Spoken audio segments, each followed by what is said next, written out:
ఆహా! పొగలు కక్కుతూ సూపర్‌గా కనిపిస్తుంది. అసలెంతకి ఇదేంటిది? ఏం తినేస్తుందని అనుకుంటున్నారు కదా! మరి లేట్ ఎందుకు మీకు చూపిస్తా కదా! వీడియో కంప్లీట్‌గా చూడండి మరి. ఫస్ట్ అయితే నేను చికెన్ ఇలా సన్నగా కట్ చేసుకొనొచ్చేసాను. కొంచెం పొడుగ్గా కురుకురేలాగా కనిపించాలనమాట.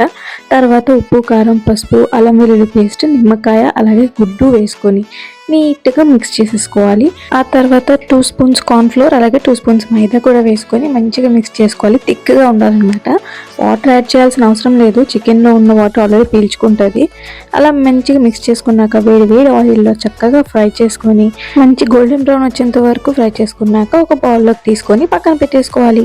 చూసారు కదా కలర్ టెక్స్చర్ ఎంత బాగా వచ్చిందో. అంత క్రిస్పీగా కూడా చేయకూడదు. కొంచెం నార్మల్‌గా ఉంటేనే బావుంటది. వేపాక ఒక కడాయిలో ఆయిల్ వేసుకొని అలాగే కట్ చేసుకున్న వెల్లుల్లి ముక్కలు వేసుకొని కొంచెం సోయా సాస్ అలాగే షెజ్వాన్ చట్నీ వేసుకుంటే ఇంకా టేస్ట్ బాగుంటుంది. దాంతో పాటు టొమాటో కెచప్ కొంచెం వెనిగర్ వేసుకొని ఇలా సాస్ అయితే ప్రిపేర్ చేసుకోవాలి.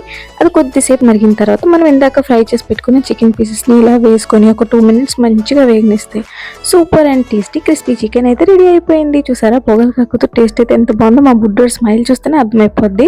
మీకు కావాలంటే ఇప్పుడే సబ్స్క్రైబ్ చేసుకోండి మరి. Bye bye.